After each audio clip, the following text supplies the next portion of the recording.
आज के स्टडीज के इस लेक्चर में बात करेंगे उन सवालों के जवाबों के जो आपको जवाब बार बार देना पड़ते हैं। एक जगह नहीं, कई जगह आपको उन सवालों के जवाब देना पड़ते हैं। तो आपको किस सवाल का क्या जवाब देना है और किस सवाल का जवाब नहीं देना, ये आपको जानकारी पहले से होना चाहिए। अगर आप कोर्ट जा रहे हैं या पुलिस स्टेशन जा रहे हैं या फिर मेडिसिन सेंटर जा रहे हैं, तो ये जो मैं 10 सवाल बताने वाला हूँ, ये 10 सवाल आपसे पूछे जा सकते हैं। आमतौर पर ये सवालों के जवाब आपसे मांगे जाते हैं, और अगर आपने इन सवालों के जवाब गलत दे दिए या फिर जिस सवाल का जवाब नहीं देना था उस सवाल का आपने जवाब दे दिया, तो आप फंस सकते हैं। अब आप कहेंगे साहब, जिस सवाल का जो सवाल पूछा गया उसका जवाब तो देना ही पड़ेगा। देखिए, जिस सवाल का आपको जवाब नहीं देना है, तो हो सकता है कि उस सवाल के जवाब के बदले आप एक नया सवाल पूछ सकते हैं और उस सवाल का जवाब देने से बच सकते हैं। कैसे बचेंगे वो भी बताएंगे आपको। जय जिनेंद्र, होमकेश जैन। वीडियो को लाइक और शेयर कर दीजिए और इस तरह जजमेंट्स पाने के लिए किसी जानकारी के लिए दिए गए नंबर पर आप हमें व्हाट्सएप पर संपर्क कर सकते हैं। चलिए शुरुआत करते हैं। नंबर 1, सबसे पहले आपसे पूछा जाता है आपकी शादी कब हुई। ये सब जगह पूछा जाएगा। आप पुलिस स्टेशन जाएंगे वहां पूछा जाएगा, कोर्ट में जाएंगे वहां पूछा जाएगा, मेडिसिन सेंटर जाएंगे वहां पूछा जाएगा। तो आपको अपनी शादी की डेट याद होना चाहिए। मैंने कई बार देखा, कई लोगों को जब कोर्ट पूछती है तो इधर तो देखने लगते, वकील साहब तरफ देखने लगते, डेट बता दे। आपको अपनी शादी की डेट याद नहीं रहती। जब भी कोर्ट जाएं, ध्यान में रखिए आपकी शादी की डेट क्या है। नंबर 2, आप कब से अलग रह रहे हैं या आपकी शादी को कितना समय हो गया है। ये आमतौर पर उस वक्त पूछा जाता है जब आप डाइवोर्स के केस में जाते हैं या फिर मेंटेनेंस के केस में जाते हैं, तब आपसे कोर्ट पूछती है। मेडिसिन सेंटर पूछा जाता है, भाई आपकी शादी कब हुई थी, फिर कब से अलग रह रहे हैं, कितना समय हो गया शादी को हुए, ये आपसे पूछा जाता है।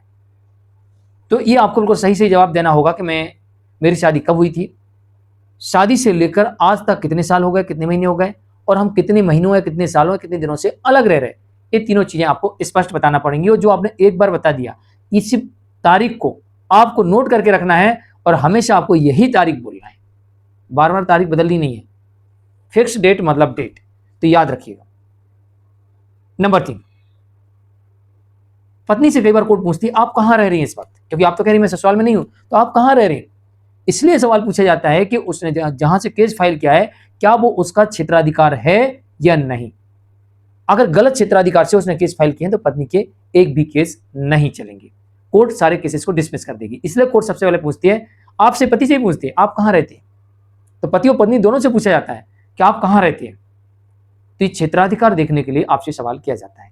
नंबर 4, आपके बच्चे कितने हैं, बच्चे किसके पास है और बच्चों का खर्चा क्या है, और अभी इन बच्चों का खर्चा कौन दे रहा है, कौन कर रहा है बच्चों का खर्चा, ये भी पूछा जाता है। और शादी से बच्चे हैं या नहीं, ये भी पूछा जाता है। तो बच्चों के बारे में पूछा जाता है, तो आपको बिल्कुल सही सही सवालों के सही जवाब देना है। यहां तक आपको बिल्कुल परफेक्ट जवाब देने हैं, ये ध्यान रखिएगा। अब आपसे अगला सवाल पूछा जाएगा, 5वां सवाल, क्या आपकी इनकम है और है तो कितनी है। ये पत्नी से ही पूछा जाता है, पति से ही पूछा जाता है, दोनों से पूछा जाता है। तो चाहे पति हो चाहे पत्नी हो, आपके ऑन रिकॉर्ड डॉक्यूमेंट्स में जो इनकम शो हो रही है वही बताना है, और इनकम के साथ आपको अपने खर्चे भी बताना है। आप उसमें बताएं साहब मेरी 50,000 सैलरी है, क्योंकि 50,000 आपके अकाउंट में क्रेडिट हो रही है, तो 50 क्रेडिट हो रही, तो 50,000 मेरी सैलरी है। अब आपको साहब 50,000 सैलरी है, उसमें 5,000 का लोन कट जाता है, लोन की EMI कट जाती है, तो बची 45,000। तो मैं कोर्ट को 45 बता देता हूँ ना, इस पर आपके ऊपर आपराधिक मामला दर्ज हो सकता है कि आपने कोर्ट को गलत जानकारी दी। तो आपको बिल्कुल परफेक्ट बताना है, हुजूर मेरी 50,000 सैलरी है और मेरा इसमें लोन भी है और अन्य एक्सपेंसेस भी है, जिसमें लगभग 40,000 रुपये मेरे खर्च हो जाते हैं और मुश्किल से 10,000 रुपये मेरे बचते हैं। डिटेल मैं पूरी कोर्ट में बाद में सबमिट कर दूंगा। सीधा परफेक्ट जवाब। तो आपको ये जवाब इस सवाल का जवाब भी बिल्कुल एकदम सही देना है। नंबर 6, इसमें आपने क्या आरोप लगाए, जो आपने केस फाइल किया है ना, तो कोर्ट आपसे पूछ सकती है आपने इस केस में आरोप क्या लगाए हैं बताइए। मौखिक पूछेगी आपसे। ये इसलिए पूछा जाता है, कोर्ट के बाद पता लग जाती है कि बाकी आप पीड़ित हैं या आप झूठ बोल रहे हैं। क्योंकि जब आपसे इन सवालों के जवाब पूछे, आपसे पूछा अगर मैं आरोप क्या लगाए, तो भाई आपको मारा होगा तो हमेशा सपने में भी याद रहेगा। आपको किसी ने मारा पीटा होगा तो आपको सपने में भी याद रहेगा। तो भाई उसमें क्या लिखा और आप क्या बोल रहे हो, ये ध्यान में रखिएगा। इसलिए जो भी आपने आरोप लगाए हैं उन सभी आरोपों को रट के जाइएगा। इसलिए मैं अक्सर कहता हूं कि जो आपने केस फाइल किए हैं, जो आपने जवाब दिए, जो आपने बयान दिए, उसकी कॉपी हमेशा अपनी टेबल पर रखिए और जब समय मिले पढ़ते रहिए, कभी भूलना मत। क्योंकि जो आपने एक बार आरोप लगा दिए, जो आपने एक बार बयान दे दिए, अब आपको उस पर अड़ग रहना है और आपको उन्हें साबित करना है।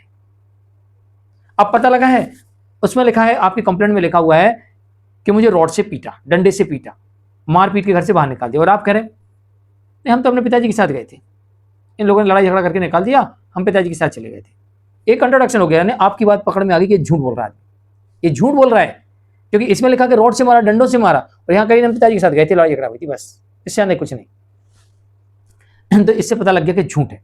तो इस बात का ध्यान रखिए कि ऐसा झूठ नहीं बोलना आपको, ऐसा झूठ आपका पकड़ा जा सकता है। नंबर 7, कोर्ट आपसे पूछ सकती है क्या और भी केस चल रहे हैं, और अगर वो केस चल रहे हैं तो क्या उन किसी केसेस में कोई आदेश हुआ है, कोई स्टे ऑर्डर है, कोई मेंटेबल ऑर्डर है, क्या आदेश हुआ है।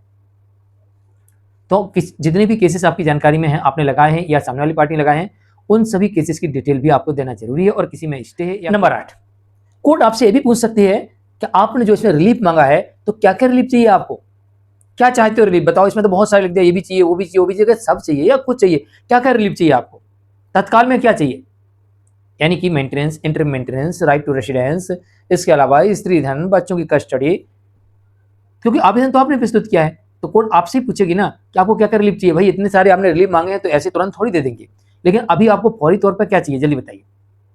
तो आप वहां कह सकते हो साहब एंट्री मिल जाए, साहब बच्चों की कस्टडी मिल जाए, साहब स्त्री धन मिल जाए, राइट टू रेसिडेंस मिल जाए, सुरक्षा मिल जाए, ये आप कह सकते हैं। तो जो आपने आरोप लगाए हैं और जो रिलीफ मांगा है वो भी आपको याद होना चाहिए। आरोपों के साथ साथ हम रिलीफ क्या मांग रहे हैं वो भी आपको याद होना चाहिए, कि कोर्ट आपसे पूछेगी क्या क्या रिलीफ मांगे बताइए, क्या क्या मांगे आपने, अब आपको याद होना चाहिए मैंने क्या क्या मांगा, तो वो भी उसमें आपको याद होना चाहिए। Number 9, evidence. कोर्ट आपसे पूछेगी क्या सबूत है आपके पास, आप इतनी मोटी फाइल बना के लाए हो, इतने सारे आरोप लगाए, क्या सबूत है, किस आधार पर आए हो।